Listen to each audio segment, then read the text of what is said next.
Buenos días. Esto está grabado el día 29 de noviembre y bueno, la intención sobre todo, como ya os conté, es que no podíamos hacer, digamos, que la salida de campo normal que teníamos prevista, y yo pensé en darle una vuelta al tema, y ya que no podemos hacer la salida de campo normal, pues ir un poco más allá en cuanto a lo que es sobre todo la explicación de lo que puede tener que ver con una experiencia piloto de oleoturismo, pero sobre todo de lo que tiene que ver, para un poco que sepáis de dónde sale todo lo que tiene que ver con el aceite de oliva, sobre todo el aceite de oliva producido en zonas de media montaña como las de la provincia de Alicante, y para que entendáis básicamente un poco no solo el funcionamiento técnico y mecánico de la recogida de aceitunas, sino sobre todo también todo aquello que tiene que ver con el origen histórico, lo que es la agricultura familiar, lo que es la forma de recolección y un poco la intrahistoria de todo este tema que tiene que ver con la recogida de aceitunas. Entonces os he desplazado, cosa que no podía hacer por cierto con el autobús, pero sí puedo hacer en este caso a mi terreno, donde por herencia familiar desde mi abuelo pues hemos tenido conservado este tipo de olivar, para que un poco veáis las dificultades o las formas distintas de recolección que hay, y también, como digo, valoremos más allá de lo que es, como siempre os comento, en la cadena de valor de la gastronomía, del turismo gastronómico, más allá de lo que es el producto en sí, todo lo que lleva detrás, para que entendáis a veces las diferencias de precio, para que entendáis también el agricultor familiar que no es profesional, como la que predomina aquí, pues me ha gustado empezar, como digo, por este entorno, ¿no? Aquí, pues, como diría aquel, ¿no? Eso de todo empezó por aquí, pues evidentemente mi abuelo hace muchos años, no vamos a decir cuántos, compró esta masía. La masía es una forma de explotación muy típica de toda la zona de la provincia de Alicante, sobre todo la zona interior. También es habitual en algunas zonas de Castellón. Es parecido a la explotación de tipo MAS que vemos, por ejemplo, en Cataluña. Bueno, la masía, en definitiva, con el tipo de explotación que es una explotación de tamaño medio grande en el contexto este. En el contexto de Andalucía sería una explotación muy pequeña, pero aquí en este contexto es de tipo medio grande, la que solía haber, y básicamente se hacía por invertir dinero en tierra como valor seguro, ya que las actividades empresariales, tanto de la industria como de los sectores liberales o sectores profesionales, nunca eran de fiar, y a la gente le gustaba tener eso, porque además de como inversión lo utilizaban durante el verano como zona de recreo, ¿de acuerdo? Entonces, evidentemente, en este caso fue un médico el que había adquirido el que adquirió un pequeño cobertizo que luego convirtió en una masía, que es la que tenéis aquí. Por eso los símbolos que veis aquí. La masía está en el término municipal de Cocentaina, pero el médico era de Alcoy, por eso la simbología que podéis ver. Y bueno, básicamente esto es lo que queda de esa antigua masía. Ese médico, llamado Segura, vendió su finca a mi abuelo, que en ese momento había trabajado en la industria en los años 40, en la posguerra, para que os deis cuenta un poco de la circunstancia, y desde entonces es mi familia la que se ha encargado de cuidar no solamente esta parte, sino las tierras. Las tierras tienen un origen bastante diverso, porque algunas son fruto precisamente de esa herencia que os comento de mi abuelo, y otras tierras en realidad son por compra de mis padres o mis tíos, o mis primos en su caso, o también por herencia de otros familiares, ¿de acuerdo? Entonces eso forma un agregado de tierras que en este momento, en lo que es la explotación que tiene que ver con esta masía, viene a rondar las 16 hectáreas más o menos, ¿no? Que eso, en esta zona, es una explotación de tipo más o menos medio grande, pero como os vuelvo a insistir, eso en muchas zonas sería una explotación ridícula, o sea que hay que poner un poco en contexto. Lo más habitual en la zona de la montaña de Alicante son explotaciones muchas veces que apenas llegan a la hectárea o a las 5 hectáreas, es lo más frecuente, porque un porcentaje que está por encima del 98-99% de los agricultores de esta zona no viven, porque no pueden vivir de este tipo de explotaciones agrarias como esta que os comento aquí, ¿vale? Sino que básicamente tienen actividades de lo más variopintas. Bueno, a mí ya me conocéis porque soy profesor vuestro, y yo evidentemente de esto no podría vivir, así que lo que hago es vivir precisamente pues de mi profesión. Mi padre en un momento dado tampoco pudo vivir solo de esto, y lo que hizo mucha gente en esa época, que es ponerse a trabajar en una fábrica, ¿vale? Dando lugar a una forma de explotación que es muy habitual en este entorno, que es la explotación de las tierras a tiempo parcial, ¿vale? Que quiere decir que uno no vive solo de esto, sino que tiene otro tipo de dedicaciones y hace un poco ese tipo de salida extra. ¿Y cómo consiguió llevarlo a cabo? Pues evidentemente a base de autoexplotación y autosacrificio. Quiero decir, las horas que tenía libres en su trabajo, tanto él como mi tío, pues las dedicaban a trabajar aquí en la tierra, porque en la tierra solo no se podía vivir, como ahora tampoco, evidentemente. De hecho, mientras más años han pasado, menos ha podido vivir solo de la tierra, porque más caros era el mantenimiento y también era más barato, o por lo menos no subía al mismo nivel el precio de la producción, ¿de acuerdo? Eso también es una cosa que me gustaría señalar. Yo que aquí os contaré la historia desde lo que fue una explotación de más o menos de subsistencia, como en su momento fue, a lo que ahora luego más o menos ha ido siendo pues lo que es ahora, que es una dedicación parcial en la que le ponemos pues cariño y dinero sobre todo, porque en muchos casos mucha de la gente de este entorno os aseguro que la explotación agraria no es que no les dé dinero, es que les cuesta dinero de su bolsillo. Siempre y cuando tú puedas hacer todo el trabajo de la explotación agraria y no le tengas que pagar a nadie, por poco que ganes puedes llegar a ganar algo de beneficio de esa explotación. Pero en el momento que tienes que pagar trabajos como la poda, la recolección, etcétera, en ese momento, en general, ya te puedes dar con un canto en los dientes si consigues que al menos tengas, por así decirlo, dinero suficiente para pagar esos gastos, ¿no? Porque, como digo, en general, lo que se hace es un poco por inercia. Yo siempre mantengo un poco que aquí mucha gente mantiene los cultivos por inercia, no por un hecho, porque lo ha hecho siempre, porque tiene que ver con la recolección, con la explotación familiar. En mi caso, por ejemplo, pues sí que es verdad que gracias a ese tipo de explotaciones agrarias, por muchos de los que estábamos por aquí, hemos conseguido a lo mejor hacer una licenciatura universitaria y poder tener una profesión, gracias un poco a ese dinero extra que se obtenía de aquí, en esa época, como os digo, en la que los que estaban aquí encargados, tanto mi tío como mi padre, pues hacían un poco ese trabajo. Y aparte de ese trabajo extra, que era un poco el que les daba, perdón, el trabajo ordinario, que era el de la explotación industrial, etcétera, que era el que les daba el dinero todas las semanas, tenían esto como extra. Extra, insisto, a costa de un precio mucho más alto de lo que te puedes pensar, pero como es un trabajo que tú no pones precio porque es el que haces tú, pues entonces más o menos lo que se podía obtener de ahí sí que era un beneficio, evidentemente, aunque fuera a base de todo esto que os cuento. Y bueno, me gusta empezar por aquí y luego iremos contando para que veáis un poco los distintos tipos de aceituna, para llegar incluso al final a explicaros cómo es la forma de recolección más habitual. También haremos un paisaje, alguna panorámica de perspectiva, para que entendáis lo que es el escalonamiento en bancales, que tiene un valor simbólico, patrimonial y también de freno a la erosión muy importante y que cumple una función ambiental, como digo, decisiva. Por eso os digo, yo sé que esto es una asignatura de turismo gastronómico, pero yo quería ir un poco más allá. Todo este, entre comillas, rollo lo vengo a contar siempre también en las salidas de campo. La diferencia es que ahora lo puedo hacer un poco a escala más de detalle, porque lo he podido hacer aquí. Bueno, pues aquí empezamos y luego... Bueno, pues la razón de traeros a este bancal concreto, se me olvidó comentaros algo, bueno, que eso puede ser habitual en otros entornos también en cuanto a la toponimia o la forma de llamar a los bancales. En general los bancales aquí suelen tener nombres y por ejemplo aquí, para que os hagáis una idea, cada grupo de bancales tiene un nombre distinto, ¿no? Generalmente vinculados a los dueños, vete a saber de cuántas generaciones atrás que tuvieron estos bancales, no al último, ¿vale? Entonces, por ejemplo, algunos son topónimos o nombres que tienen que ver con la morfología del terreno, pero otros son topónimos, como digo, que tienen que ver con el antiguo dueño, insisto, vete a saber de qué época de este entorno. Este grupo de bancales, que son concretamente dos, y que además aquí en este contexto son de los más anchos, aunque no tienen nada que ver con los que se pueden ver en otros entornos, se le llama TOFOL, que es un abreviatorio de Cristófol o Cristóbal en valenciano, ¿vale? Y este bancal os he traído porque aquí hay olivos, como podéis ver, que no son los olivos que a veces la gente se cree que hay solamente en la montaña de Alicante, estos olivos pequeños, de variedad blanqueta, sino que son olivos de un tamaño importante, con una productividad bastante alta también. Y luego también me gusta explicaros aquí una cuestión, o varias cuestiones esenciales. En primer lugar, hasta los años 60, la forma de trabajar aquí, 50, 60, la forma habitual de trabajar aquí, era lo que se llamaba agricultura promiscua, que también es muy habitual en otras zonas del Mediterráneo.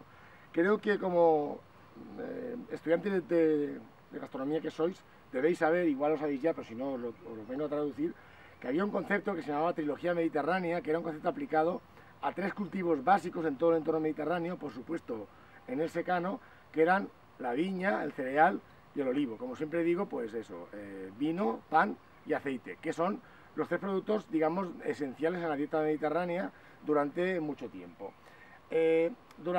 Hasta esas fechas, cuando todavía no había cosechadoras y digamos era necesario el autoabastecimiento de cereal para poder producir para uno mismo, incluso para vender una parte del excedente, lo que se hacía muchas veces era que en el mismo bancal se combinaban a la vez los cereales, que estaban en la superficie como si fueran la hierba, por eso los árboles de aquí están un poco más espaciados, el elemento arbustivo, que eran sobre todo los viñedos, ¿de acuerdo?, que era también otra producción típica, y luego el elemento arbóreo, en este caso los olivos, que incluso a veces no solamente se plantaban, digamos, aislados entre sí en medio del bancal para no estorbar demasiado al cereal, sino que incluso, como veis aquí, se plantaban en el margen. Estos taludes, que son los que hacen los bancales y que son los que, como digo, identifican esta zona del entorno de la montaña de Alicante, que, como digo, muchas veces son mucho más conocidos, famosos, el tema de los muretes de piedra en seco. Aquí en esta zona no hay, por dos razones. Primero, porque la piedra en seco no era muy abundante, porque era a veces suficiente el, digamos, considerar la necesidad de plantar un olivo en la parte exterior del talud. La parte esa se llama carena, o querena, como decimos nosotros en valenciano, y en esa parte superior lo que hace ese olivo, primero, es no molestar a los cultivos que están en el bancal, y segundo, también ejercer una función que en este olivo se ve especialmente bien, de sostén, de la forma de aguantar la tierra para evitar que la tierra se venga abajo. Todo el sistema reticular este que tenéis aquí, igual que pasa con los muretes de piedra, a veces incluso mejor todavía, hacen que todo ese talud de tierra aguante y no se venga abajo. Por tanto, el mantener ese tipo de cultivos, evidentemente tiene un mayor coste que si están en medio del bancal, porque esto es mucho más difícil de hacer, como luego veréis en algún ejemplo que os diremos en la recolección, que cuando el olivo está en medio del bancal. Entonces, ¿por qué lo mantenemos? Fijaos que son olivos al menos pluricentenarios, milenarios aquí no hay, creo, pero pluricentenarios sí, y este es uno de los que mejor se ve, como digo, este cultivo en carena, este olivo especialmente se ve esa función que ejerce aquí en este caso. Estos olivos ya están hechos, este año los hemos hecho un poco más pronto para que el aceite en verde tenga una mayor calidad, y bueno, esta variedad se llama azafarenca. Luego os pondremos algún ejemplo de otros olivos que tenemos de este estilo. Es una variedad local, de hecho recibe este nombre por un pueblo que está aquí cerca, que se llama Alfafara, que está cerca de Agres, aún en la provincia de Alicante. Y bueno, pues yo me gusta especialmente este entorno para explicar esta cuestión de la función ambiental y del antiguo régimen de cultivo. ¿Por qué se dejó de tener ese régimen múltiple de cereal, viña y olivo? Pues porque, evidentemente, como bien me comenta mi padre muchas veces, en esa época ni el cereal daba mucho, ni la viña daba mucho, ni el olivo tampoco, porque competían entre sí. Pero claro, ¿por qué se hacía? Porque tú en un único bancal conseguías tener 3 alimentos básicos, entonces era una agricultura de subsistencia. Cuando dejó de tener sentido mantener el cereal y el viñedo también fue retrocediendo porque no era demasiado productivo ya, pues lo único que sobrevivió en general en muchas zonas fue el olivo. Como luego veremos, también mezclado con otro cultivo que se introdujo en los años 50-60, que fue sobre todo el almendro. Aquí lo más habitual es la mezcla de olivos y almendros como elementos de cultivo. También se me olvida comentaros que los 3 cultivos de la trilogía mediterránea eran complementarios entre sí porque las tareas de recolección no coincidían, no se amontonaban, sino que estaban espaciadas. En general, el cereal se recoge en agosto, la uva más o menos en septiembre, y luego ya hacia el invierno se recogía el olivar. Por tanto, más o menos permitían esa cierta complementariedad de tareas entre ellos, ¿vale? Bueno, hoy iremos comentando más cosas, pero esto sí que me interesaba comentaros de este entorno porque me parece que es especialmente llamativo. Bueno, pues la principal intención también de esta explicación que estoy haciendo es que veáis un poco la diferencia entre lo que es mantener un cultivo cultivado, un bancal cultivado, y los bancales abandonados, además en diversos grados de abandono, vamos a decirlo así. Por ejemplo, en este caso tenéis una zona de cultivo. Lo que veis es que está tratado con un tractor de cadenas, que lo que hace es eliminar la hierba, pero no se utiliza herbicida. Luego os contaré el proyecto ecológico de la cooperativa de Cocentaina, en qué consiste, pero solo para que os hagáis una idea. Este cultivo que tenéis aquí está tratado solamente con productos ecológicos, permitidos por la agricultura ecológica, y en este caso pues la falta de hierba es sobre todo por el hecho de que se ha pasado varias veces un tractor de cadenas que elimina esta hierba, que es la que compite con el cultivo del olivo. Aquí tenéis un olivo de la variedad blanqueta, son olivos mucho más pequeños que los que habéis visto antes, luego lo explicaremos en más detalle, y generalmente basta con que tenga algunas aceitunas blancas, moradas y negras, son un poco la mezcla de las 3, la que da el grado de madurez. Esta, por ejemplo, está incluso muy madura en este momento porque este año va un poco todo más adelantado. Pero me interesa mucho explicaros aquí la diferencia a 2 lados del mismo camino. Estos bancales, este grupo de bancales se llaman Lloma de Luis. Lo de Lloma es un topónimo evidentemente que tiene que ver con la altura, es una loma elevada respecto a todo lo que hemos visto antes. y lo de Luis es porque el antiguo propietario de aquí pues se llamaría así. En este caso fue una adquisición por compra de mis padres que unieron un poco a la herencia familiar que tenían aquí, por tanto es una parcela un poco diferente en este caso. Ya os lo he contado antes, lo vengo a insistir, en este tipo de cultivos aquí hay desde gente que lo tiene por herencia, que es lo más habitual, hasta gente incluso que lo ha comprado después para hacerse una segunda residencia, pero que tiene siempre un grupo de olivos, un grupo de bancales más pequeño para por lo menos tener aceite suficiente para el autoconsumo, como ya iremos contando. Pero aquí también me interesa que veáis un poco, como digo, la diferencia. Fijaos, a este lado del camino, bancal cultivado, al otro lado del camino, bancales abandonados. Bancales abandonados hace unos 10 años más o menos, 10 o 12 años.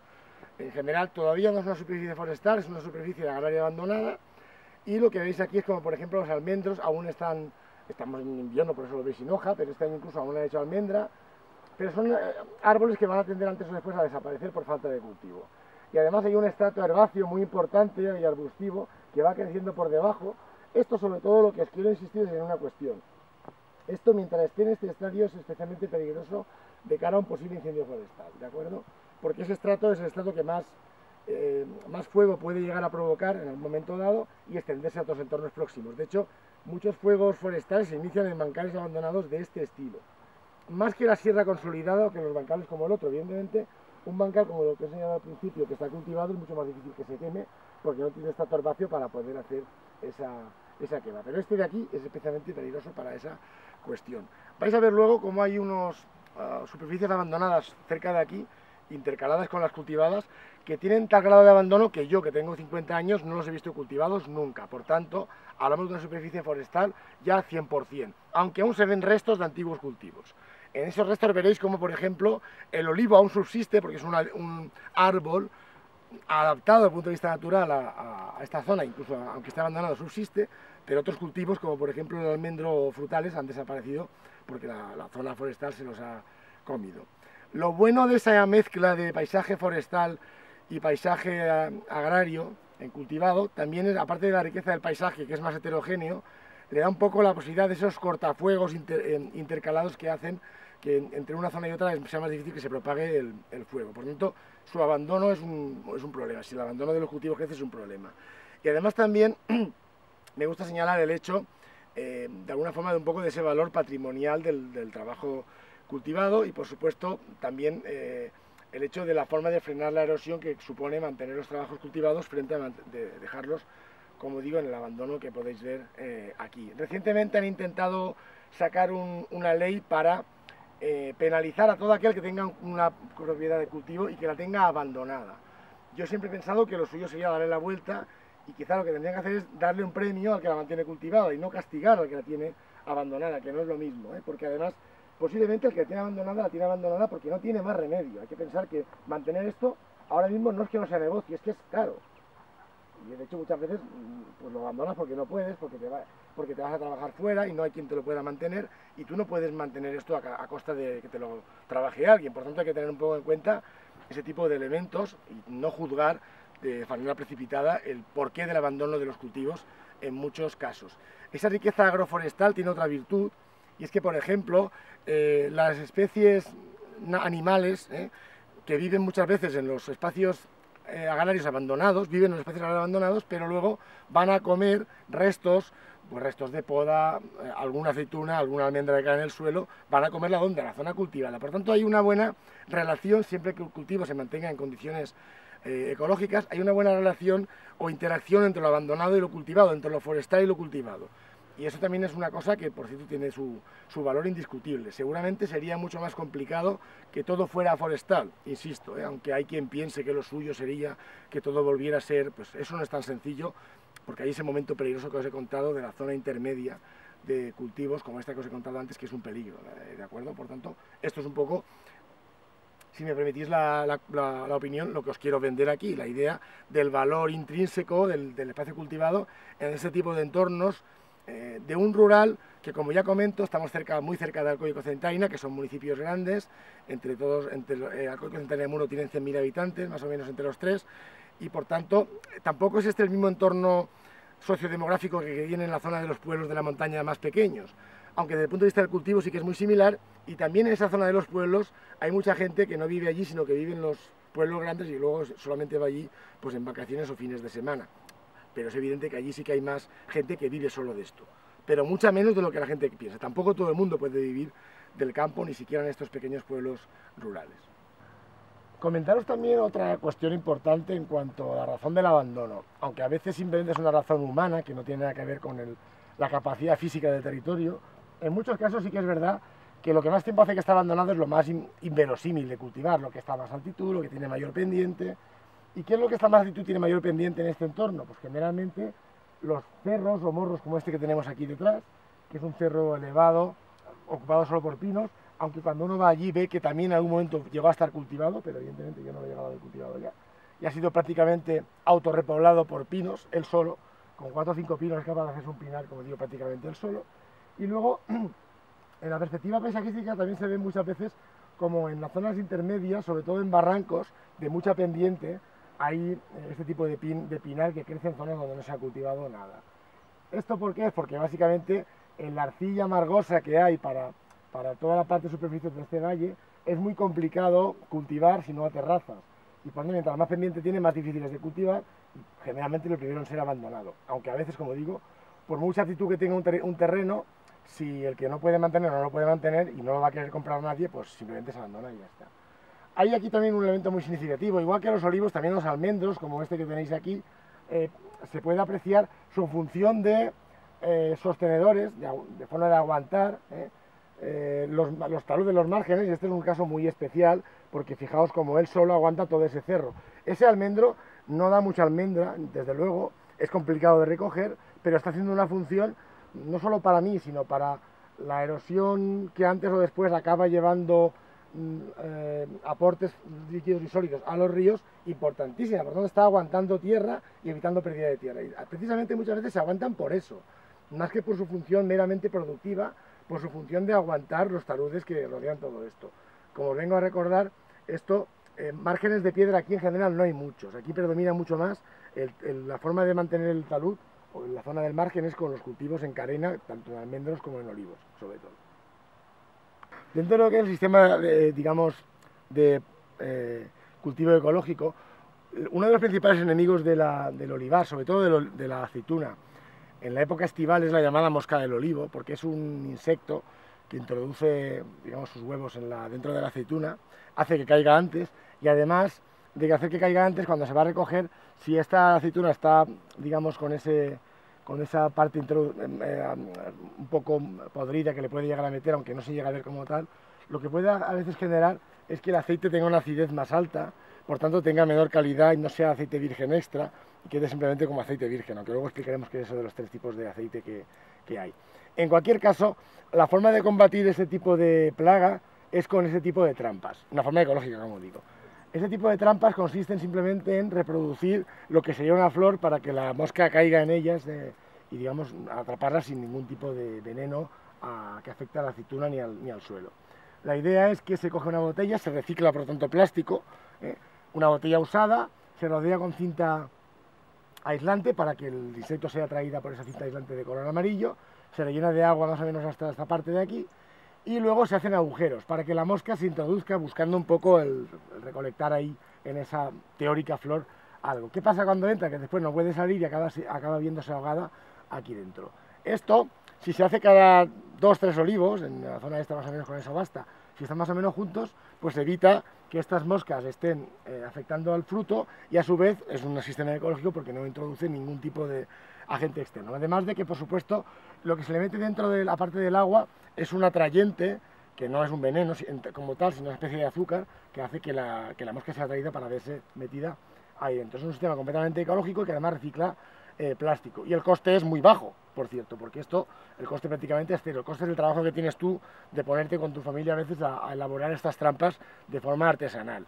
Trampas que se venden, si no recuerdo mal, elaboradas por 4 euros la trampa. Imaginaos lo que supone que 4 euros la trampa y si tienes que poner una cada 2 o 3 olivos. Por tanto, esta es una forma de reciclaje que yo creo que es interesante, ¿vale? Bueno, uno de los aspectos interesantes de esta visita también es lo que se puede ver desde este cerro, porque tiene una perspectiva al otro lado del valle, estos valles generados por barrancos en general de ríos secos o con muy poco caudal, pero que han ido encajándose en las arcillas y que han generado estas pendientes tan tremendas, están espectaculares en cuanto a su... son muy pronunciadas, están por encima del 90 grados casi de ángulo, son ángulos prácticamente rectos, y esto, como siempre os digo, es un poco lo primero en abandonarse, ¿vale? Ahí enfrente tenéis una buena muestra de lo que es un paisaje agroforestal, atención al nombre, insisto, ¿no?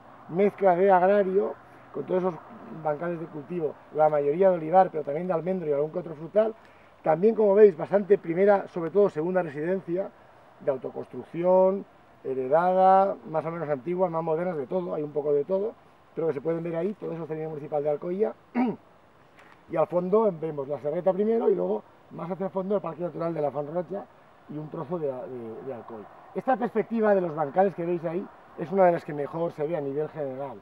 Pensad, insisto, en que todo eso ha sido labrado a base de años y años, ha sido excavado a base de azada durante siglos y ha generado este paisaje. Por tanto, siempre lo recuerdo, es un paisaje de un valor patrimonial, en mi opinión, igual de alto que el de muchas catedrales, a nivel agrario, porque son laderas enteras hechas así, ¿vale? Esto hay que saber darle el valor que tiene y hay que saber, seguramente, como otras zonas sí que han sabido hacerlo, considerarlo incluso como un patrimonio UNESCO, patrimonio de valor de la patrimonio cultural de la humanidad por su expresión de trabajo agrario y de dedicación, como digo, en general, la mayoría de actividad ya de tiempo parcial. Mucho de lo que vemos ahora pino, en su momento también fue cultivado, pero ha sido después recuperado por el pinar, por la superficie forestal, que ya sola se va degenerando. De hecho, esta misma zona en la que nos encontramos, este cerro elevado, que ya no está dentro de mis parcelas de cultivo, me gusta venir aquí para un poco ver lo que fue el pasado y lo que era una zona cultivada como esta. Fijaos aquí arriba del todo, como junto a pinos ya de cierta envergadura, pues lo que demuestra que hace muchos años que están, insisto, yo esto no lo he llegado a haber cultivado nunca, junto a ello encontramos olivos como este, que evidentemente no dan demasiada producción porque están abandonados, pero lo que no hacen, como veis, es morir, porque al fin y al cabo el olivo es un árbol adaptado a la vida mediterránea sin necesidad de cultivo, entonces evidentemente es capaz de aguantar aquí y seguro que no va a llegar a morir del todo. Es más, con mucha posibilidad, el olivo es un árbol que sería capaz, si tú te pones ahora aquí a quitar la hierba de todo esto y a podarlo y a cuidarlo, seguramente en 2 o 3 años podrías volver a poner en producción otra vez. Cosa que, no, por supuesto, no voy a hacer porque ya tengo demasiado trabajo, pero que sí que es interesante explicar esta cuestión. Esto ahora mismo ni siquiera sabemos de quién es, posiblemente ya no sea de nadie, sea superficie común a nivel estado, como digo, superficie forestal. Pero sí que es interesante explicar lo que se ve desde aquí arriba. Este cerro está a unos más o menos 700 metros de altitud. La zona de la casita donde hemos empezado el camino está más o menos a unos 600 metros de altitud. Por tanto, hay unos 100 metros de desnivel y son zonas evidentemente con más complicaciones para el cultivo.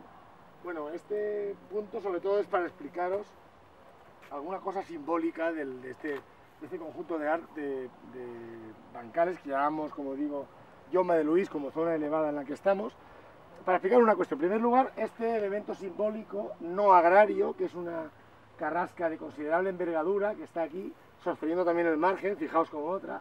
No sé si, yo evidentemente la he visto siempre ahí, no sé si llegó a ser plantada por el hombre o quedó ahí como resto de lo que era la vegetación natural, pero aquí la tenéis con un porte enorme y que además está en una zona donde los bancales son especialmente estrechos. Para que os hagáis una idea, si yo doy 1, 2, el tercer paso ya no lo puedo dar. Y los demás bancales igual. Aquí solamente pueden pasar tractores muy estrechos como los que tenemos para poder desbrozar, y para recolectar te ves obligado a poner mantas en varios bancales a la vez para que no se te caiga. Fijaros cómo evidentemente no tenemos ninguna intención de quitar semejante obra de la naturaleza como es esta carrasca, pero como el olivo se adapta y huye de la sombra y va buscando a su vez el sol por otro lado. Este olivo es de la variedad blanqueta, lo que os decía antes. Fijaos cómo tiene aceitunas de varios colores y este tamaño pequeñito. Este hace un aceite en general muy afrutado, como luego explicaremos alguno más. Es una de las variedades más abundantes en toda la comarca. Bueno, aquí se ve mejor el detalle de lo que os comentaba, sobre todo porque aquí se ve efectivamente.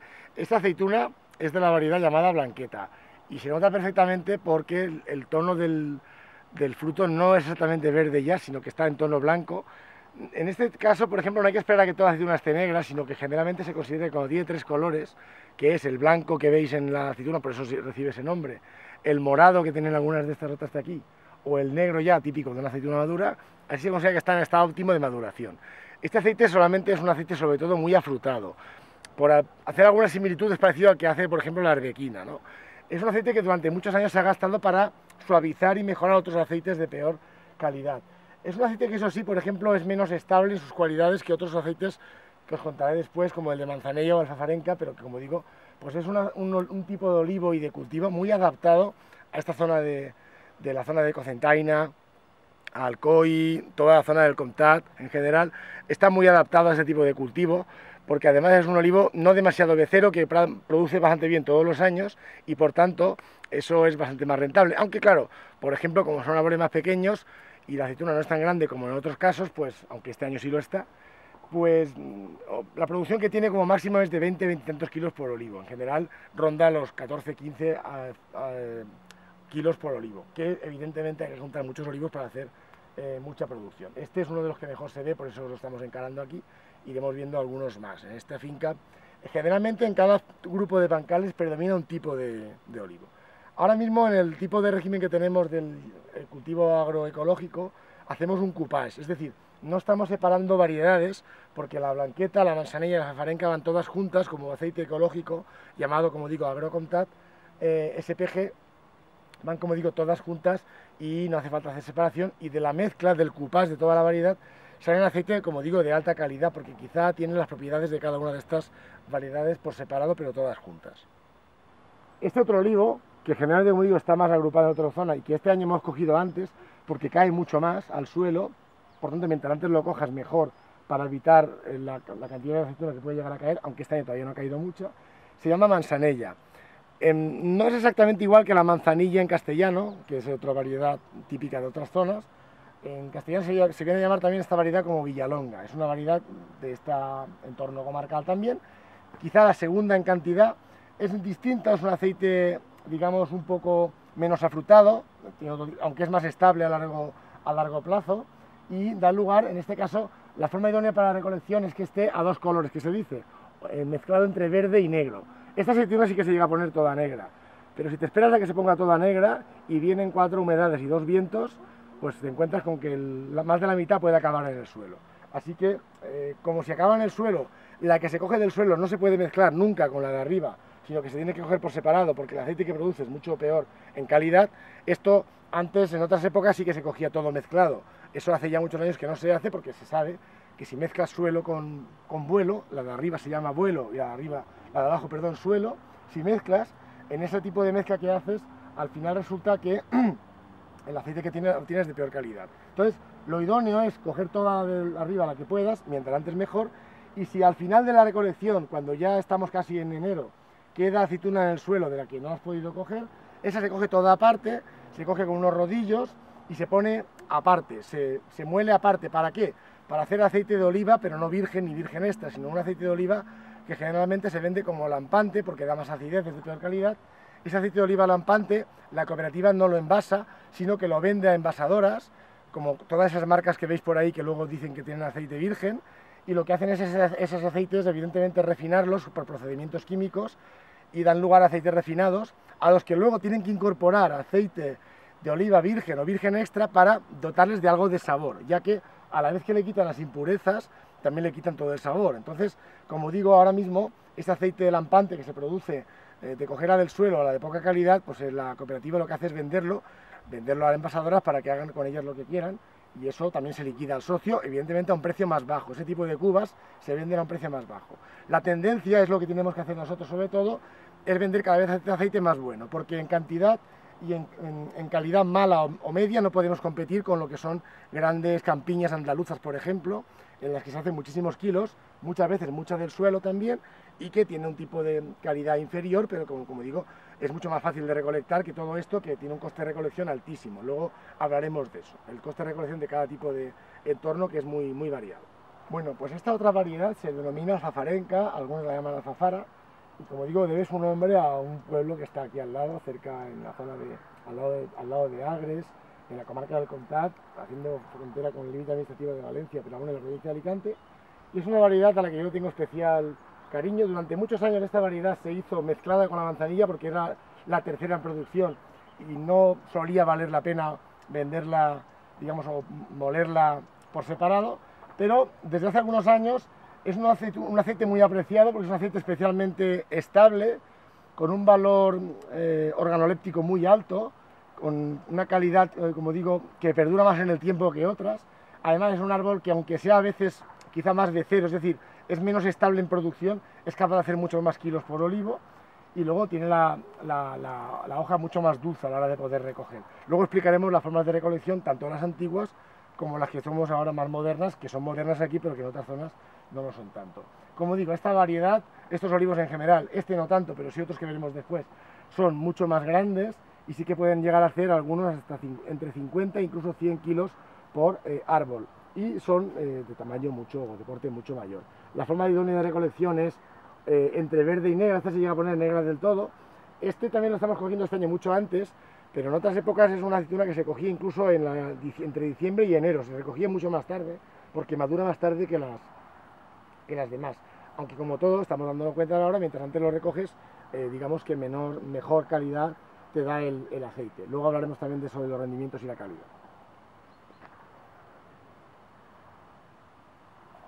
Bueno, aquí tenemos una perspectiva interesante porque se ve todo esto que os digo de la mezcla de fajas cultivadas y fajas sin cultivar. De hecho, estamos en una zona cultivada, que en este caso es de la propiedad un poco de la familia, que es la Lloma de Luis esta que os comentaba. Aquí una franja forestal intermedia, que como digo yo nunca he visto cultivada, por tanto lleva muchos años de abandono, pero sí que lo estuvo en algún momento. Y luego otra vez abajo vuelven a aparecer superficie cultivada de olivar, este un poco más joven, de un vecino nuestro, no exactamente una parcela de nuestro cultivo, que este sí que no solamente practica el desbroce, sino que lo que practica es el arado. Por tanto está arado y veis que la textura que tiene la tierra es distinta, aunque también practica agricultura ecológica, pero digamos con otro tipo de cultivo. En cualquier caso, lo que sí que es cierto es, lo interesante de aquí es la mezcla de elementos que podemos ver en muy pocos metros de terreno. Sería peligroso que todo fuera forestal, insisto un poco en este aspecto. Lo rico es la heterogeneidad de cultivo agroforestal que vemos y que va alternando constantemente en este espacio. Bueno, aquí sobre todo explicaros qué es lo que se hace, porque evidentemente por mucho que uno abancale, cuando las lluvias torrenciales, que son habituales en este entorno, o de larga duración, caen de forma de cascada por todo este territorio, en bancales tan estrechos como estos, aún más, lo que se van generando son barrancos, son mordiscos en los taludes. Estos mordiscos, la forma que tenemos ahora de trabajar con ellos o intentar reducir su impacto para que se pueda seguir pasando por el bancal, es por ejemplo rellenarlo con los restos de poda, sobre todo el almendro que no se pudre. Este resto de poda, si luego lo ideal sería que además de esto le añadieras algo de tierra para que entremezclada con él hiciera un poco de soporte y ese barranco se consolidara, ¿vale? Esto evidentemente en otras épocas no se hubiera llegado a dejar llevar tan adelante porque se hacía un trabajo mucho más exhaustivo de mantenimiento de los taludes o de los márgenes, pero ahora pues por lo menos llegamos a esto, a intentar frenar el proceso erosivo introduciendo esta leña para que se entremezcle con la tierra que caiga y con las hierbas y haga un poco de freno a la erosión. Aquí se ve toda la bajada esta que tenemos aquí. Cuando la lluvia, en vez de ser torrenciales de larga duración, se generan solsides, que las solsides aquí es lo equivalente a desprendimientos, son trozos de tierra que se vienen abajo por completo, luego veremos algún ejemplo, pero aquí sobre todo lo que más destaca en este caso, como digo, son los barrancos, fruto de las lluvias torrenciales que siempre tienen lugar de vez en cuando en este entorno. Vale, las lluvias, como ya os he dicho antes, cuando los barrancos, más que torrenciales, prolongadas y persistentes, sobre todo en pleno invierno-primavera, generan el desprendimiento y hace que, por ejemplo, toda esta tierra que veis aquí arriba estuviera hasta aquí, molestando a la recolección, aparte de la pérdida de suelo para el de arriba. Se me ha olvidado comentaros una cuestión. Cuando es cuestión entre vecinos, el cultivo que queda en el margen, en la querena y el margen, es cosa del de arriba. Es el de arriba el que tiene que encargarse de recolectar, la parte positiva, el derecho a recolectar es el suyo, pero también a arreglar aquello que haya caído. De hecho, si no lo arregla, el del bancal de abajo tiene derecho a cogerle la tierra que haya dejado si pasa un tiempo, y si no la ha recogido él, pues lo que hace es esparcirla por su terreno y gana ese bancal. Es una especie de derecho consuetudinario que hay establecido en estos márgenes. Es decir, siempre el derecho y el deber es sobre el margen, sobre el talud es el de arriba, ¿vale? Y el de abajo, pues a partir de aquí empieza lo suyo. En caso de que sea el mismo dueño, pues claro, ya se la apaña entre él. Pero cuando hay dueños distintos, estas cosas te conviene tenerlas en claro. Aunque es posible que dentro de unas pocas generaciones de esto no se acuerde nadie. Quiero decir, ahora mismo, de hecho, ya hay mucha gente que no tiene ni idea de cómo funciona esto y se cree que si está aquí esto es mío y todo eso, ¿no? Pero como digo, el derecho básico estaba ahí, ¿no? Bueno, lo más destacado de la recolección que os queríamos contar es que aquí nunca se ha cogido aceituna con vareo, ¿vale? El vareo, debido a la variedad que hemos visto antes, que era la blanqueta, que es muy dura a la caída, y el resto también no son de las variedades que más caen, siempre se ha practicado el ordeño, que es esto que veis aquí, ¿de acuerdo? Que es simplemente coger, no una a una, sino a base de ir estirando sobre la manta, sobre la rama, y ir estirando la aceituna para poder ponerla así, ¿vale? Fue una evolución también las mantas que veis en el suelo, porque hasta que llegaron ese tipo de mantas tan grandes, lo que se hacía era utilizar retales que quedaban, y para cada olivo hacía falta un montón de mantas y era más complicado de poner y de recolectar, ¿vale? Entonces esto es una evolución importante. En esta tarea toda la vida han contribuido toda la familia, ha sido siempre un tipo de recolección familiar, ¿de acuerdo? Los niños, los abuelos y la gente, digamos, en edad adulta, todos han contribuido a coger la aceituna de forma, como digo, más o menos tradicional. Es una explotación familiar habitual. Yo lo he hecho, mis padres lo han hecho y mis hijos también lo hacen, sobre todo a las tareas. Primero empiezan con las tareas más sencillas, pero más necesarias, como la de poner las mantas, de hecho. Papá, ¿te ayudo con las mantas? Pues sí, eso es lo que es la tarea a veces de los pequeños, que no es menor, porque poner una manta de esta, recogerla a veces es muy complicado, ¿vale? Entonces, primera evolución técnica de las manos. Lo de las manos en cierta época era tremendo, sobre todo cuando hacía mucho frío y con una variedad que cuesta mucho de caer, como la blanqueta, porque producía un montón de grietas en las manos. Primera evolución fue esto, que como podéis ver no es una gran cosa técnica, pero todavía se emplea mucho. A mucha gente no le compensa tener máquina y aún lo hace con esto, y es simplemente una garra de plástico que adelanta mucho el trabajo. Como veis aquí, en la forma de recolección, pues mucha gente opta por este tipo de sistema, con la garra se adelanta bastante, ¿eh? Esta aceituna alfafarenca, como veis, que es la que hemos ido explicando antes, está en su punto para lo que se pide ahora, que es un aceite con bastante aceituna verde, ¿eh? Esto es lo que ahora, como digo, da un aceite de mayor calidad, básicamente, ¿eh? Bien, después de esta situación que tenemos aquí en la recolección, también hay que decir otro elemento importante, y es que, como tampoco esos olivos son muy grandes, algo que se hacía y que se ha hecho toda la vida es lo siguiente, que es esto. No haya más remedio que proceder a subir al árbol. Mi padre prácticamente hasta los 70 años estuvo subiéndose, y desde el árbol ir recogiendo la quilla a la que no se llegara desde el suelo, también por el mismo sistema que hemos comentado aquí, ¿vale? Vale, la vara sí que se emplea aquí, sobre todo para la variedad alfafarenca y manzanilla, que caen más. Para la blanqueta no, porque antes tirarías el árbol que la aceituna. Y se hace sobre todo para repasar lo que las máquinas no han podido hacer. O aquellas aceitunas que han quedado muy altas y ni desde el árbol ni desde aquí se pueden coger, se utiliza para básicamente repasar, ¿no? Luego también hay una máquina que es eléctrica, como esta de aquí, en que va enganchada la batería, que lo que hace es este movimiento, movimiento que permite que la aceituna vaya cayendo al suelo, porque va rotando. Ahora mismo la máquina la tenemos estropeada, no lo podemos enseñar mejor, pero este movimiento de aquí hace como una especie de multivareo que hace que vayan cayendo la aceituna. No corre tanto como la otra que vamos a ver después, pero para repasar lo que ha quedado viene realmente muy bien a la hora de poder obtener, intentar que no quede ninguna aceituna en el árbol.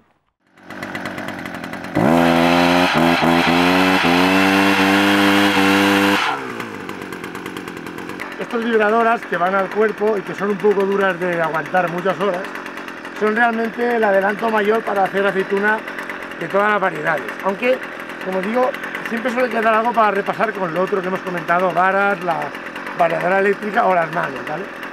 Va a las ramas que tengan ese tamaño y cuando las capturas, le das al y la vibración produce la caída de casi todo el fruto. Una ventaja del no vareo, del ordeño, es que el fruto no sale apenas maltratado, ¿de acuerdo? El fruto maltratado da aceite de peor calidad, porque si se golpea, luego ese golpeo da lugar a aceites con mayor acidez y más de peor calidad. Lo bueno de esto es que prácticamente, como todo se hace de esta forma, la aceituna no se... Por tanto,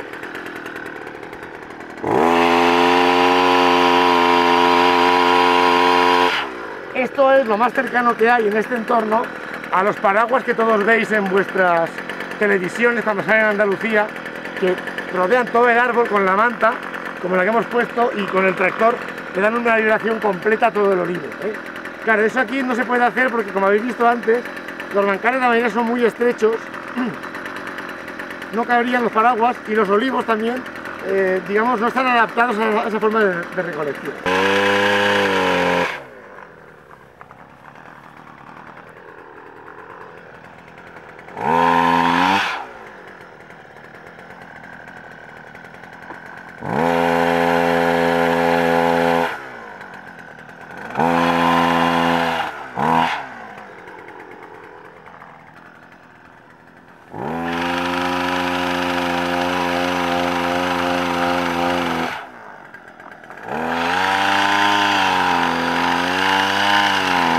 Deciros que básicamente esta recolección, cuando la hace la mayoría de la gente, es los fines de semana y días festivos, cuando tiene libre por la actividad profesional principal, que suele ser otra, como os comento. A no ser que tengas demasiada aceituna, con lo cual sí que tienes que encargar a gente para que te las recoja a cambio de un precio variable en función de las horas o los kilos producidos. Eso ya es un acuerdo que puede variar, como digo, en función de los acuerdos que tengas con cada uno. También es habitual que algunos agricultores profesionales, que ya tendrían bastante con su propia producción, lo que hacen es recoger aceituna para otros y a cambio de un precio concreto o del aceite, simplemente el que recojan también es para ellos, aunque la propiedad sea del otro. Son intercambios comerciales de todo tipo que hay, por cierto, la mayoría informales, es decir, no son acuerdos que estén escritos en ningún sitio, se hacen en esta zona porque, como digo, predomina la agricultura no profesional, aunque veáis esta forma de recolección. Esto, como digo, es mucho más rápido que lo que hemos visto antes, pero no llega a igualar en ningún caso en los famosos paraguas que cogen todo un árbol, lo rodean y en cuestión de 30 segundos o un minuto han recogido todo el árbol. Para que os hagáis una idea, recoger esta aceituna de esta forma, con todas las variantes que hemos comentado, puede costar hasta prácticamente el 2,5 €, 3 € por kilo de aceite. Pensad que ese precio muchas veces no es ni siquiera el aceite que está a la venta en los supermercados, mientras que, por ejemplo, para las recolectoras que hay en formato de paraguas en grandes extensiones y campiñas, el precio está por debajo de los incluso 10 o 15 céntimos por kilo de aceituna. Por tanto, apenas, como digo, pues a lo mejor menos de 1 € por kilo de aceite. Por tanto, evidentemente eso a veces justifica el precio. La calidad del producto va a ser la misma, o puede ser la misma, aunque yo siempre creo que la recolección familiar tiene muchas ventajas. Pero lo que sí que es diferente es el valor de la producción o el mantenimiento de un modo de vida, de un medio ambiente, de un paisaje, como os he ido contando antes, y la forma de mantener el paisaje y de mantener el modo de vida y la actividad cultural como esta que os comento aquí, básicamente precisamente es el consumir el producto que se deriva de esta forma de producción. Por eso lo que os digo siempre de que, y también Antonio y yo lo hemos comentado, la forma de mantener el paisaje es comérselo, ¿eh? Comerse lo que el paisaje da es la forma de mantener el paisaje. No podéis comparar, no hay que comparar nunca precio entre esta forma de producir y la otra, por tanto hay que saber valorar esta cuestión. Por supuesto, la condición sine qua non es que el aceite que tú hagas también esté bueno, y es que también lo está, ¿eh? Pero además está un poco la historia que hay detrás, es lo que yo quiero sobre todo transmitiros en esta salida de campo que hemos tenido hoy un poco virtual. Vale, una vez recogida toda, aquí estamos haciendo una reproducción de lo que sería recoger toda la manta con toda la aceituna recogida, ¿eh? Una vez recogida toda, como digo, se amontona hacia un lado y esto es para lo que os decía, que hace falta siempre por lo menos 2 personas, aunque una de ellas sea un niño, insisto, ¿eh? Pero esto una persona sola es bastante complicado de hacer, ¿eh?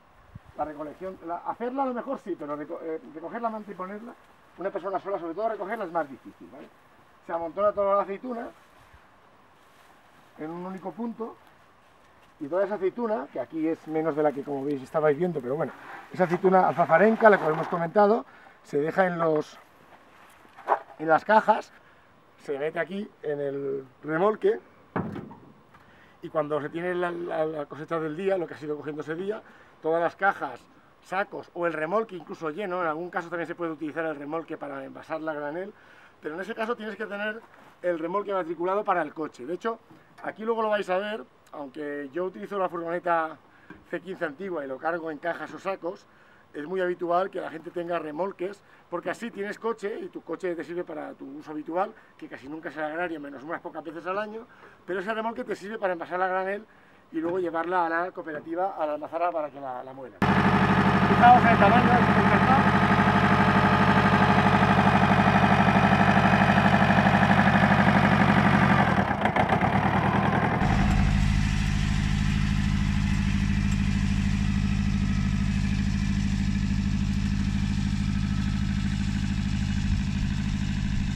Pues de hecho hay unos cuadernos que pude recuperar recientemente, escritos por mi padre, en los cuales desde el año 47 se recogen un poco todas las tareas agrarias que se hacían, en las cuales se veía un poco esa labor de muchos cultivos distintos de subsistencia que se hacía prácticamente hasta los años 50-60, y que después también se ve en esos mismos cuadernos la evolución a los primeros trabajos externos en una empresa textil, fruto un poco de la situación que obligó ya que no era suficiente la tarea agraria, a trabajar fuera de esa tarea agraria para poder, como digo, subsistir y complementar las dos tareas, la agraria y la exterior, para poder subsistir, ¿no? Cosa que, como digo, ha sido un caso muy habitual en toda la comarca, ¿no? El hecho de que la explotación agraria no era suficiente y al final hubo que recurrir a trabajar fuera de esa explotación para poder llegar a una subsistencia mínima, ¿no? Entonces es un ejemplo bastante claro de todo ese tipo de casos que se pueden apreciar en la lectura de estos cuadernos, hecha, pues como digo, desde los años 40.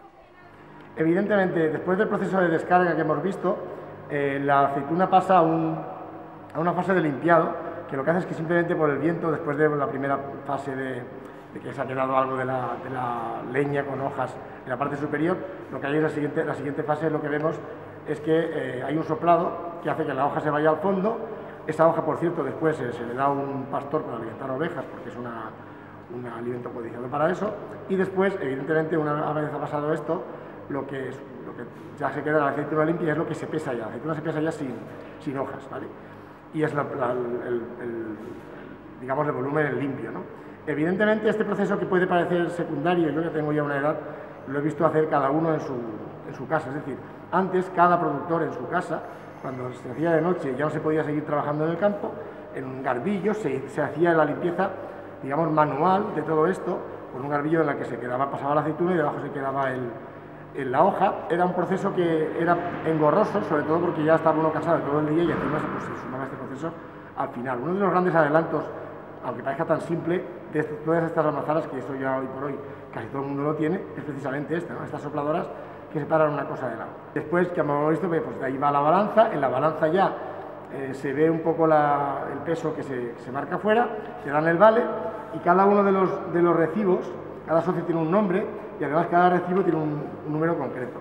Así que la muestra de aceituna que se coge en realidad va asociada a un número de entrada de billete, no a un socio, con la idea de que no haya malos pensamientos de que va a haber un trato de favor o de perjuicio para nadie, porque en realidad está solo pensado en función de un número de vale, ¿no? Al final, toda esa suma de vales que os enseñaré da lugar a la producción total de aceituna, y además en los últimos años, además del rendimiento graso, o sea, del rendimiento de aceite, por ejemplo, 14%, que 20% quiere decir que cada 100 kilos de aceituna pues son 14 o 15 o 20 o 25 de aceite.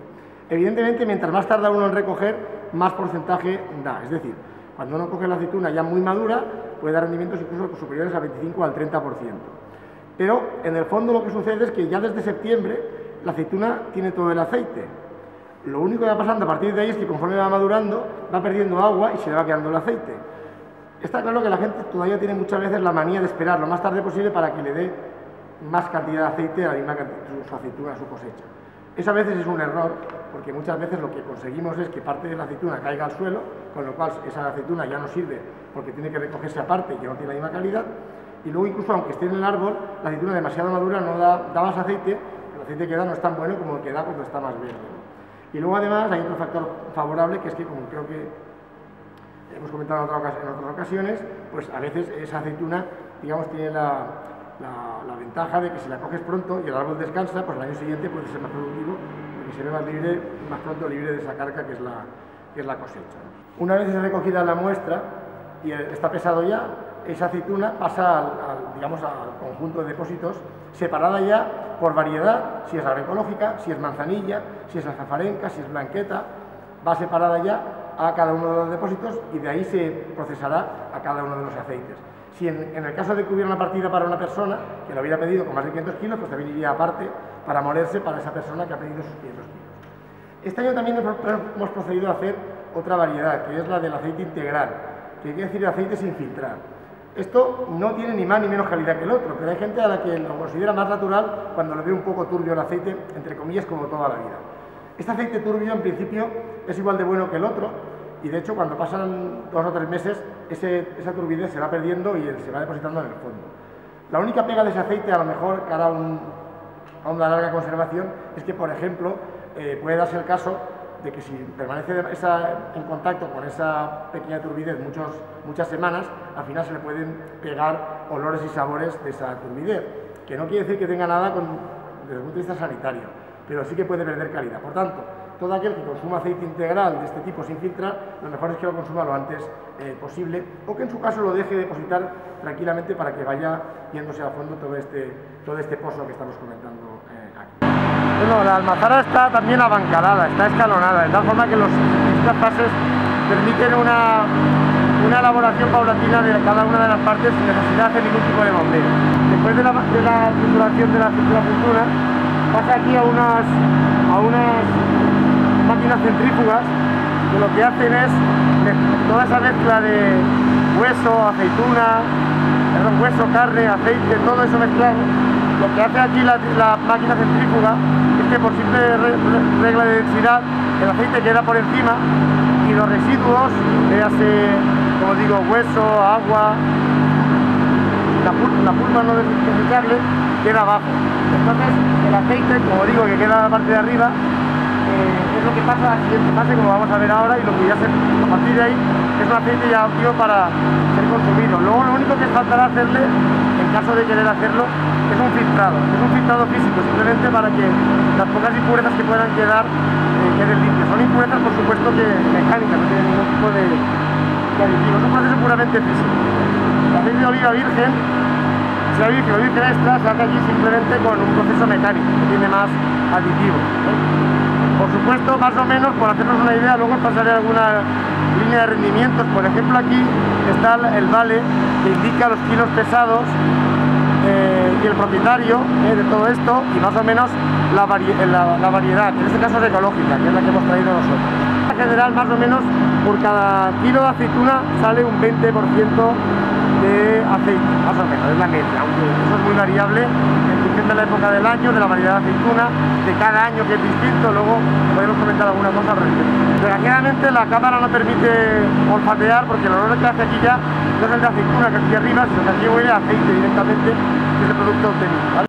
La caldera que necesitamos para varios de los procesos mecánicos funciona con hueso de aceituna, lo cual hace que sea un rendimiento, digamos, un círculo cerrado, virtuoso, en cuanto a los aprovechamientos del propio subproducto de la aceituna.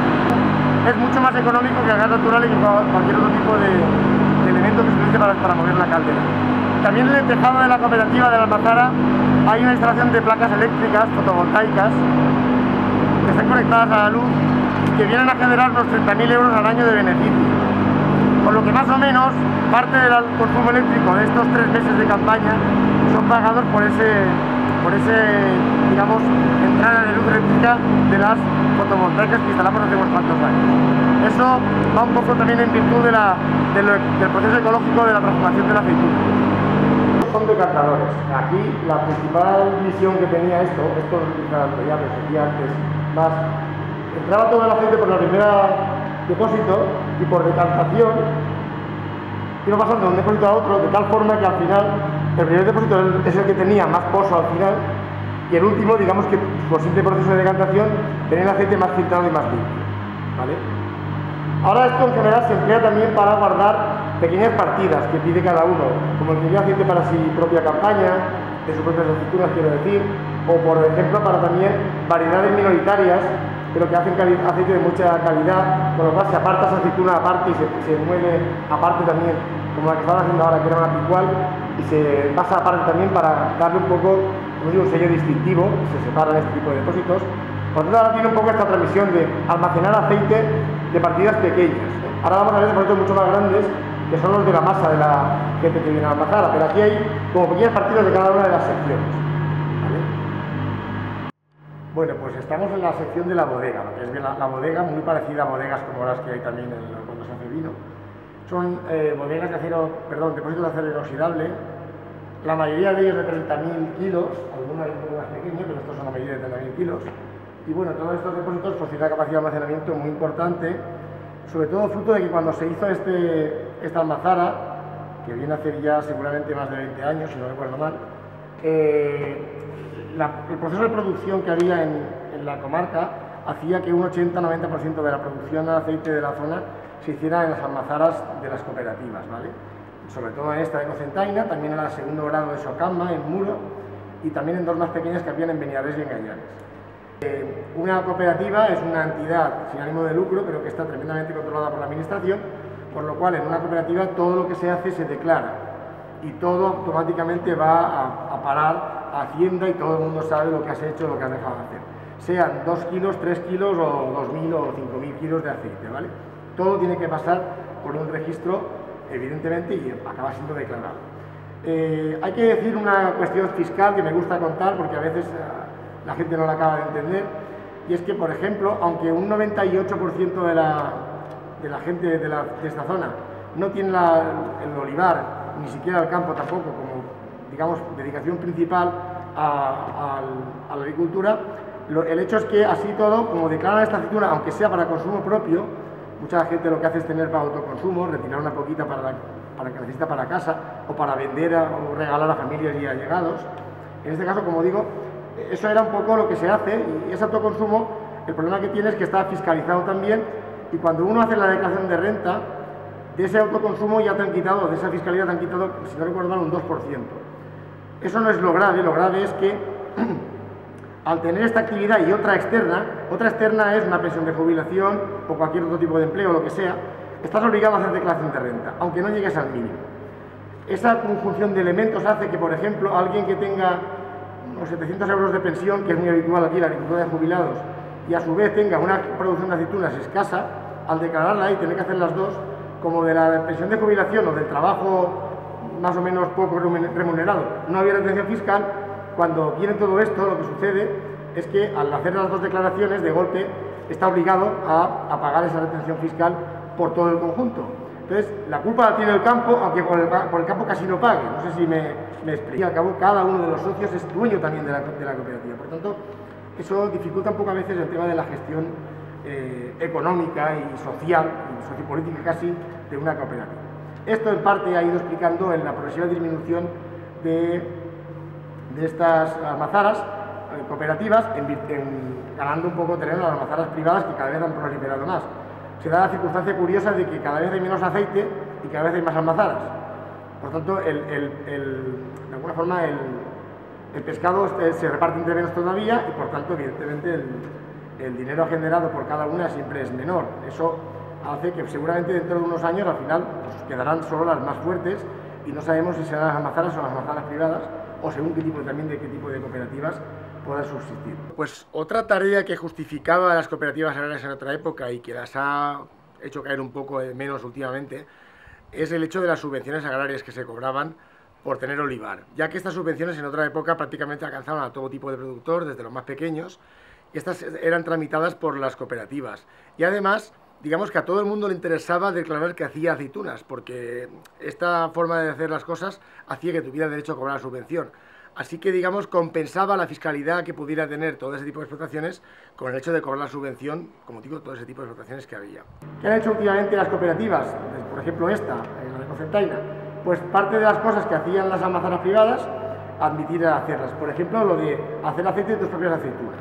Si ellos lo hacen, tú también lo puedes hacer. Entonces, el socio que viene aquí, a cambio de un precio que se le paga por moler el aceite, pues se le liquida, como hemos visto en las garrafas que había arriba, y se vende el aceite de su producción. Se pide una cantidad mínima de 500 kilos de aceituna para tener derecho a poder moler el aceite de tus aceitunas.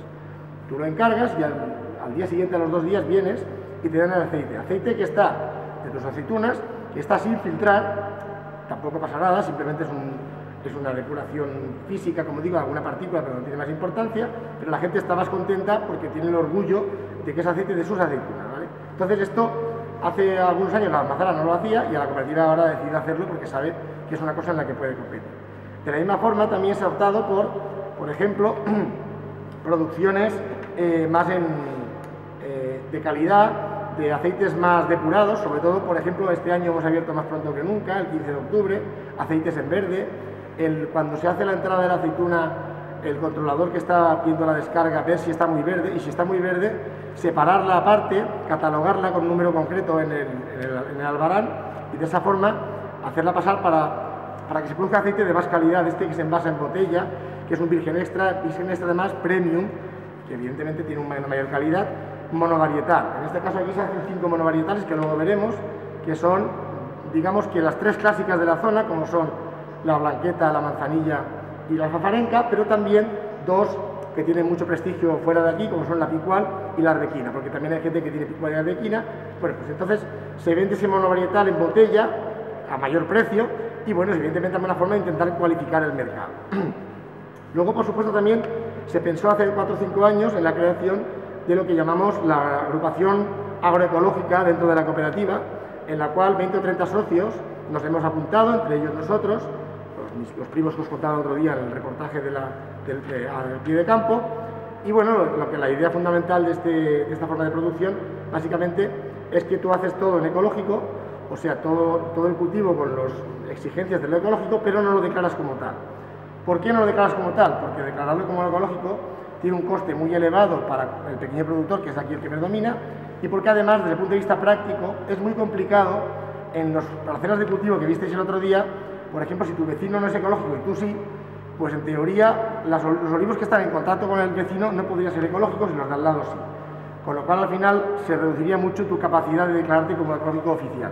Toda esa dificultad nos han dicho últimamente el Comité de Agricultura Ecológica de la Comunidad Valenciana, que viendo cómo está funcionando este sistema de producción nuestro y viendo que además, a pesar de que no se haga todo ecológico al principio, sino que se va alternando la producción, pero viendo que no sale ningún tipo de residuo no ecológico en el ecológico que hacemos, es decir, todo el aceite que sale, básicamente está detectándose que no tiene ningún tipo de resto que indique que no es ecológico. Por tanto, aunque no esté declarado como tal, igual es tanto más ecológico que algunos de los que sí que tienen el sello. Hasta el punto, como digo, de que la Consellería está pensándose en declararnos como ecológicos por este sistema nuestro, que se llama, por cierto, que no lo he dicho al principio, Sistema Participativo de Garantía, que es una especie de certificación interpares. Quiere decir que todos los que estamos en esta agrupación hemos ido a visitar la parcela del vecino, que también está dentro de esta agrupación ecológica, y entre nosotros nos controlamos para saber que todos cumplimos nuestra normativa, que es un poco la normativa ecológica, como digo, como igual que cumpliría uno que estuviera certificado. Esto está dando bastante resultado. Estamos produciendo ahora mismo un coupage, una mezcla de aceitunas, que es la que, por ejemplo, estamos haciendo nosotros, que está dando una calidad. De hecho, el año pasado, o hace 2 años, si no recuerdo mal, obtuvo un segundo premio a nivel Comunidad Valenciana como aceite de oliva virgen extra, el coupage ecológico que hacemos. Por tanto, evidentemente, eso da más diversificación y más variedad a la forma de producir que tú puedes llegar a tener. Y luego, además, por supuesto, sigue estando una masa de aceite que se trae aquí y que, por supuesto, no está dentro de ninguno de estos controles, que no deja de ser aceite bueno, evidentemente, pero no de esa altísima calidad. Gente que se espera más hacer aceituna, que la hace más madura, que la hace un poco más pasada ya. Ese aceite pues se va pasando aquí, y cuando tiene acideces que, digamos, no permiten una venta directa o una venta de virgen extra o ni siquiera de virgen, se queda ya como aceite lampante porque está por encima de los 2 grados de acidez. Cuando está por encima de esa acidez, lo que hacemos con estos depósitos de aquí, el que esté en esas condiciones, es venderlo, creo que ya lo comenté, lo vendemos a las refinadoras para que ellas lo refinen y de ahí, mezclándolo otra vez con virgen, porque es lo que hacen esas refinadoras, obtengan ese famoso aceite 0,4 grados, coipe sabor, todos esos apelativos que veis por ahí. Siempre que lo ponga virgen o virgen extra, es que es un aceite fruto de la mezcla del refinado, que es un lampante, es un aceite malo de estos, mezclado con un aceite un poco más bueno para que sepa algo. Yo siempre un poco la diferencia que os hago entre el aceite refinado, no virgen, ni virgen extra y el refinado, es más o menos que, imaginemos que el virgen y virgen extra es un zumo de oliva y el otro viene a ser un néctar. Es decir, evidentemente, pues ahí tenéis un poco la diferencia de calidad, ¿no? Insisto, todo esto, por supuesto, dentro de la total y absoluta legalidad. Lo que pasa es que sí que es cierto que nosotros no vendemos lampante. El lampante lo vendemos a refinadoras para que ellos lo refinen. También ha sido habitual que muchos de estos depósitos, por ejemplo, en años en que la cosecha en otras partes de España es mala o la calidad en algunos lugares no es muy buena, es habitual muchas veces coger estos depósitos de aceite bueno, incluso a veces muy bueno, y nos ha salido más rentable, en vez de envasarlo para nosotros mismos, venderlo para mejorar otros aceites. El aceite es una materia líquida y por tanto es muy maleable para poder hacer este tipo de juegos. Evidentemente lo que haces cuando haces esto es como pasa con el vino, es perder tu diferencia, pero claro, a veces ha estado muy bien pagado y es normal que se haya procedido a hacer este tipo de ventas, que os aseguro que pueden llegar a ir a cualquier lugar, no de España, sino incluso de Europa, para mejorar en granel cualquier otro tipo de aceites. ¿Por qué? Porque este aceite siempre tiene una calidad bastante buena, ya que es un aceite hecho de una agricultura familiar y digamos con mucho más esmero y cuidado que no un aceite hecho pues, digamos, en masa y por procesos mucho más intensivos de alguna forma, ¿vale? Bueno, en la parte final del proceso evidentemente está el envasado que es automático sobre todo para garrafas y para botellas de pequeño tamaño hay que hacerlo manual, por tanto tiene mucho más trabajo y es un más elaborado. No hemos tenido una envasadora que envase también otro tipo de envases. Este sobre todo, como digo, es para garrafas, esto que veis aquí, garrafas de 5 litros, que es lo que quiere el socio. El socio generalmente retira el aceite que le toca, lo suele retirar en este formato, que es el que le sale más a cuenta, ¿no? También, además, mucha gente es el que prefiere comprar, porque aunque el aceite de garrafa, a ver, que puede ser igual de bueno, pero en general se supone que el aceite que te va a dar un mejor precio, lo intentas poner en botella porque tiene una mayor presencia, una mayor calidad desde ese punto de vista. Entonces, el de garrafa es un poco sobre todo el que consume el socio, pero también mucha gente es el que prefiere tener en su casa, porque también evidentemente le sale más barato. Cuando uno consume aceite embotellado, en botella de vidrio, siempre tiene un coste ese envasado, por tanto le da una presencia, una mayor calidad, ¿vale? Entonces aquí veis un poco la etiqueta de la envasadora, bastante elemental, pero que no es suficiente. Sí que nos haría falta seguramente algo que nos permitiera envasar de forma menos manual otro tipo de formatos, como el de las botellas, de los monovarietales que luego explicaremos, o incluso el de algo que también está triunfando, son pequeñas aceiteras en forma de detalle que a veces se regalan para bodas también. Aquí en la puerta de la almazara, lo primero que sobre todo se encuentra uno, hoy no hay demasiada gente porque ha llovido algo, entonces es más complicado que se haya recolección, pero lo que se encuentra uno sobre todo es una cantidad importante de vehículos privados, con remolque, de furgonetas, en general tractores con remolques grandes no es lo más habitual, porque como digo, el predominio absoluto aquí es del pequeño productor. Eso no impide, por supuesto, que no haya 4 o 5 grandes productores que también traen su aceite aquí. Siempre he pensado que hay una complementariedad entre el pequeño y gran productor, porque sin esa suma de voluntades no hubiera sido posible una cooperativa, que es en lo que yo realmente creo, ¿no? En el tema del cooperativismo y la agricultura familiar, ¿no? Bueno, hace 4 o 5 años empezamos a hacer el monovarietal. Aquí sí hemos hecho monovarietal, pero digamos, nunca hemos hecho monovarietal de aceite premium, de aceite recogido más en verde, como os comentaba, que se diferencia ya desde que la ve que recibe el envasado. Mira, si os fijáis aquí, este de aquí es del variedad picual y este es el de variedad arlequina. Y son variedades que, por ejemplo, os puedo decir que no se hace mucho, pero prácticamente casi todo lo que se hace envasado en formato de cristal. Y se vende todo, porque tampoco, insisto, se hace mucho de este. Entonces, es un aceite más suave, más fino que otros, sobre todo en la arbequina especialmente. Es un aceite que es muy codiciado en las zonas como la zona de Cataluña, está muy presente. Y es un aceite, como digo, bastante afrutado, ¿no? Digamos que tiene esa característica afrutada y sobre todo es un aceite ideal para ser consumido bastante pronto, porque sí que es verdad que aunque sea muy bueno, mejor que los demás en un principio, mantiene menos la estabilidad muchas veces del sabor que puede tener más adelante. Lo que son las variedades típicas de aquí son estas 3, que en campo las estuvimos viendo. Variedad blanqueta, que es la aceituna pequeñita, que es la predominante aquí además. Es un aceite parecido a la arlequina en muchas cosas, bastante afrutado, bastante suave y con un valor como aceite joven importante. Y luego tenemos otra variedad que es la manzanilla, que es una aceituna más gruesa, que es la segunda en importancia en cantidad. Es un aceite un poco más grueso, también es más estable, por otra parte es menos afrutado que el anterior, es un poco más fuerte al gusto, que mantiene mejor las cualidades organolépticas durante más meses. Y este último de aquí, alfafarenca, es una variedad también local, que había sido siempre mezclada con este de aquí, con la manzanilla, nunca se había hecho en individual, y últimamente tiene un prestigio importante, y de hecho muchas almazaras privadas de la zona están moviéndose a hacer también ese aceite de alfafarenca, porque es un aceite que da una estabilidad muy grande. Hay quien dice que no 1 año, sino incluso 2 años conserva buena parte de sus cualidades, con lo cual es un aceite mucho más estable, también es grueso y tiene un sabor intenso, más intenso que los afrutados de blanqueta, por ejemplo, o arbequina. Y luego, por último, esta agrupación que os comentaba, agroecológica, de SPG, hace el coupage de Agrocontact, que lo que hace es, como digo, cumplir todas las condiciones de un aceite ecológico, pero con la peculiaridad, como digo, de que no es un aceite certificado. Por tanto, en ningún momento ponemos que sea ecológico. Está demostrándose por análisis posteriores que es un aceite que está limpio de todo tipo de residuos. El que sea coupage es porque si ya es difícil segmentar a un grupo de gente para que haga ecológico, aún sería más para que encima hiciera ecológico monovarietal. Por tanto, se vio que lo idóneo era mezclar.